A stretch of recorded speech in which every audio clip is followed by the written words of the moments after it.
नमस्कार, मैं हूं दिव्या और आप देख रहे हैं आंखें न्यूज 24। आइए सबसे पहले नजर डालते हैं आज के मुख्य समाचारों पर। नमस्कार, मैं अमित और आप देख रहे हैं आंखें न्यूज 24। मुजफ्फरपुर जिले में भाजपा पार्टी के द्वारा वेद व्यास जयंती सह मछुआरा सम्मेलन का आयोजन किया गया। इसकी अध्यक्षता मुजफ्फरपुर लोकसभा सांसद सह केंद्रीय मंत्री डॉक्टर राजभूषण चौधरी के द्वारा किया गया। वहीं मुख्य अतिथि प्रदेश अध्यक्ष दिलीप जायसवाल, बिहार सरकार में मंत्री हरीश सहनी शामिल हुए। वहीं इस अवसर पर भाजपा के प्रदेश अध्यक्ष डॉक्टर दिलीप जायसवाल ने कार्यक्रम में वीआईपी पार्टी के मुकेश सहनी पर तीखा प्रहार करते हुए कहा कि सिर्फ पैसे के बल पर राजनीति नहीं की जा सकती। निषाद समाज का गरीब व्यक्ति भी टिकट लेकर विधायक सांसद बने। बीजेपी ने निषाद समाज से केंद्रीय मंत्री, बिहार सरकार का मंत्री और विधायक बनाने का कार्य किया है। आइए आपको सुनवाते हैं और क्या कुछ कह रहे हैं दिलीप जायसवाल। आज मछुआरा समाज के द्वारा जो वेद व्यास जयंती मनाया जा रहा है, हमने अपनी शुभकामना दी है सब लोगों को।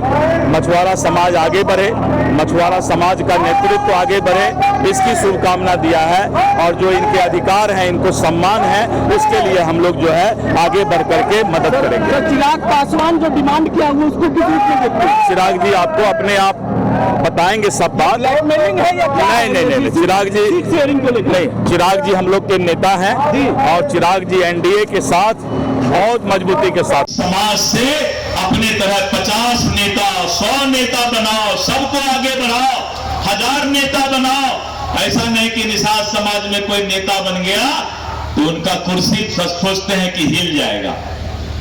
एक भी आदमी को नेता उन्होंने नहीं बनाया। और आप खुद, मैं आपसे पूछना चाहता हूं कि जो पार्टी है, हम उसका नाम नहीं लेना चाहते, क्या बोलते हैं, नामे है वीआईपी। तो गरीब आदमी निषाद समाज का वो क्या ख्याल रखेगा? खाली पैसा के बल पर राजनीति नहीं होता है।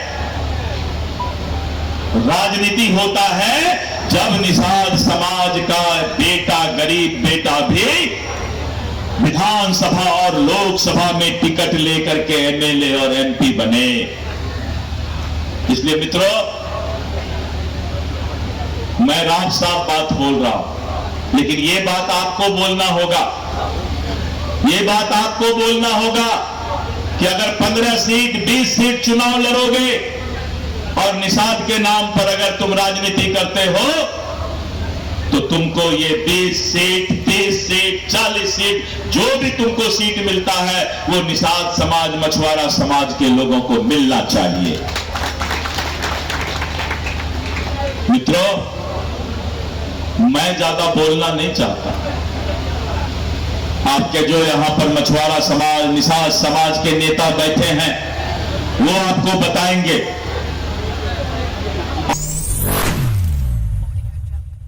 नमस्कार, मैं अमित और आप देख रहे हैं आंखें न्यूज 24। राज्य स्वास्थ्य समिति बिहार की ओर से मंगलवार 10 जून को ऊर्जा स्टेडियम में वरीय चिकित्सा पदाधिकारी एवं चिकित्सा पदाधिकारियों की नियुक्ति पत्र वितरण समारोह का आयोजन किया गया, जिसमें बिहार के स्वास्थ्य मंत्री मंगल पांडे भी उपस्थित रहे। वहीं उन्होंने इस मौके पर वरीय चिकित्सा पदाधिकारियों को नियुक्ति पत्र सौंपे। वहीं कार्यक्रम के बाद मीडिया से बातचीत करते उन्होंने स्वास्थ्य विभाग में हो रहे नियुक्ति प्रक्रिया के बारे में विस्तार से बताया और स्वास्थ्य विभाग की योजनाओं को लेकर भी बातें कही। आइए आपको सुनवाते हैं और क्या कुछ कह रहे हैं मंगल पांडे।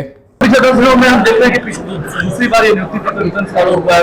स्वास्थ्य विभाग में निरंतर नियुक्ति की प्रक्रियाएं चल रही।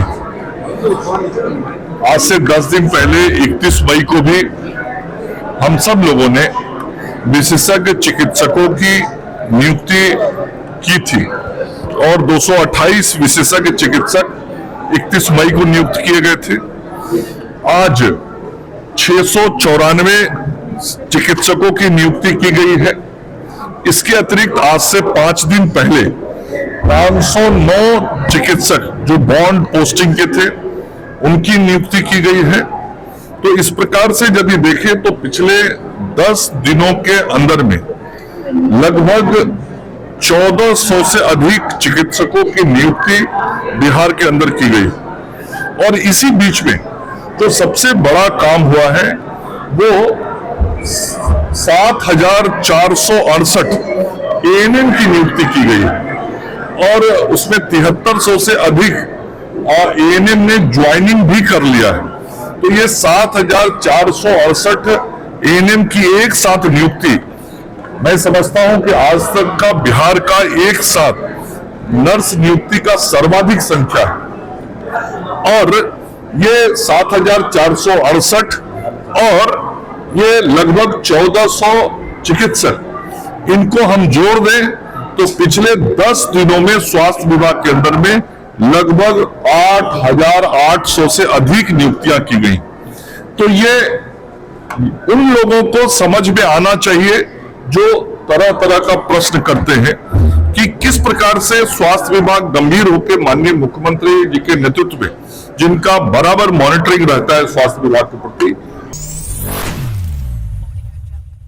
नमस्कार, मैं अमित और आप देख रहे हैं आंखें न्यूज 24। मुख्यमंत्री सचिवालय के कैबिनेट हॉल में चल रही नीतीश कैबिनेट की अहम बैठक संपन्न हो गई। बता दें कि बैठक की तमाम विभागों के मंत्री मौजूद रहे। वहीं मुख्यमंत्री नीतीश कुमार की अध्यक्षता में हुई इस बैठक में विभिन्न विभागों से जुड़े कुल 22 प्रस्तावों पर कैबिनेट की मुहर लगी है। बता दें कि नीतीश कैबिनेट की बैठक में कई बड़े फैसले लिए गए हैं। वहीं बिहार सरकार की महिला सरकारी सैनिकों को उनके पदस्थापन स्थल के निकट अवसान सुविधा उपलब्ध कराने की नीति का निर्धारण प्रस्ताव को भी मंजूरी दे दी गई है। वहीं पंचायत सचिवालय को सुदृढ़ करने के लिए ग्राम पंचायत कार्यालय में 8,000 से अधिक लिपिक के पदों को सृजित किया जाएगा। वहीं मुख्यमंत्री नीतीश कुमार की अध्यक्षता में मंगलवार को आयोजित कैबिनेट की बैठक में यह निर्णय लिया गया। बता दें कि पंचायत स्तर पर ग्राम पंचायत कार्यालय में निम्न वर्गीय लिपिक के लिए 8,093 पदों के सृजन की स्वीकृति दी गई। वहीं मंत्रिमंडल सचिवालय विभाग के अंतर्गत वायुयान संगठन निदेशालय में विभिन्न श्रेणी के 4 नियोजन आधारित पदों को सृजित किया गया। तो वहीं पटना के जयप्रकाश नारायण अस्पताल में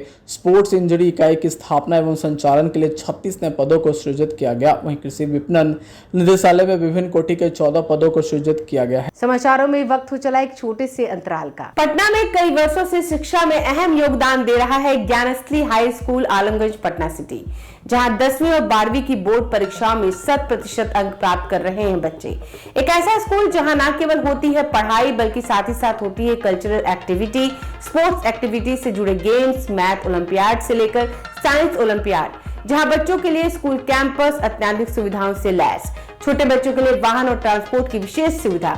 तो देर किस बात की, आज ही कराएं अपना नामांकन Gyansthali high school Alamganj Patna city में, जहां नामांकन की प्रक्रिया जारी है। संपर्क करें पुलिस चौकी Alamganj main road near Alamganj थाना पटना बिहार 800007। समाचारों में आपका फिर से स्वागत है।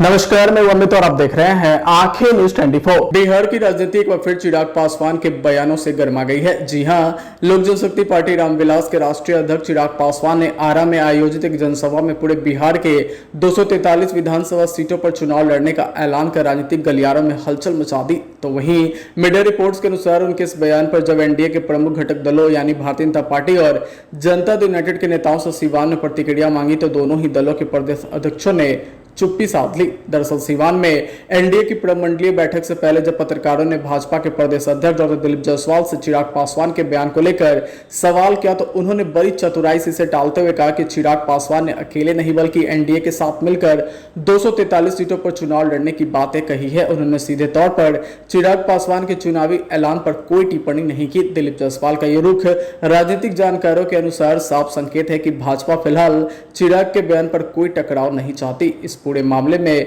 सबसे चौंकाने वाली प्रतिक्रिया रही जनता दल यूनाइटेड के प्रदेश अध्यक्ष उमेश सिंह कुशवाहा की। जब से उन्होंने चिराग पासवान के पूरे बिहार में चुनाव लड़ने की घोषणा पर सवाल किया गया तो उन्होंने कहा कि मुझे तो मालूम ही नहीं। उनके इस बयान ने जदयू की अंदरूनी तैयारी और गंभीरता पर सवाल खड़े कर दिए, विशेष रूप से तब जब चिराग का यह कदम 2020 की यादें ताजा कर रहा। गौरतलब है कि 2020 के विधानसभा चुनाव में भी चिराग पासवान ने एलजेपी को एनडीए का हिस्सा बताते हुए अकेले चुनाव लड़ा था। तब उन्होंने जदयू के कई मजबूत उम्मीदवारों के खिलाफ अपने प्रत्याशी उतारे और नतीजा यह हुआ कि जदयू 80 सीटों से घटकर 43 सीटों पर सिमट गई थी। उस चुनाव में एलजेपी ने भले सीट न जीती हो लेकिन उसने जदयू के वोट बैंक में सेंध जरूर लगाई थी।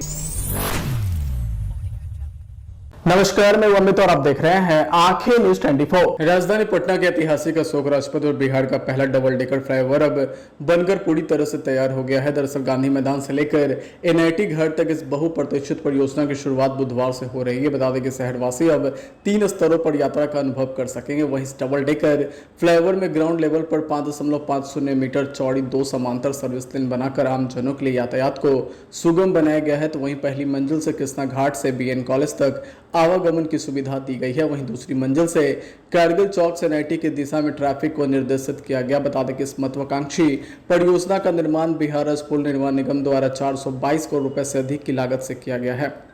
तो वहीं घनी आबादी वाले क्षेत्र में बन रहे इस फ्लाईओवर के लिए BN college, saint Mary church, Pirbahore थाना, PMCH और पटना विश्वविद्यालय की बाउंड्री को हटाकर सर्विस लेन चौड़ी की गई है। बता दें कि इस परियोजना की शुरुआत मुख्यमंत्री नीतीश कुमार ने 4 सितंबर 2021 को की थी। वहीं निर्धारित 36 महीने की समय सीमा के मुकाबले यह फ्लाईओवर सिर्फ 8 महीने की देरी से यानी 44 महीनों में पूरा कर लिया गया। बता दें कि इसका लोकार्पण 11 जून 2025 को होगा। बता दें कि इस डबल डेकर फ्लाईओवर के चालू होने के बाद अब राज्य के किसी भी हिस्से से PMCH तक पहुंचने के 4 विकल्प उपलब्ध होंगे। वहीं मीडिया रिपोर्ट्स के अनुसार पहला विकल्प JP गंगा पथ से दीदारगंज और दीघा की ओर से गांधी मैदान की ओर से सर्विस लेन के माध्यम से, वहीं पटना सिटी, पटना साहिब की ओर से डबल डेकर फ्लाईओवर द्वारा सीधे PMCH पार्किंग तक डबल डेकर फ्लाईओवर से पहुंचने की सुविधा होगी। वहीं PMCH की मल्टी लेवल पार्किंग को भी 3 अलग अलग लेनों के माध्यम से अशोक राजपथ और फ्लाईओवर से जोड़ा गया है। अगर आपने अभी तक हमारे चैनल को सब्सक्राइब नहीं किया है तो हमारे चैनल को जल्द से जल्द सब्सक्राइब करें, लाइक करें और शेयर करें।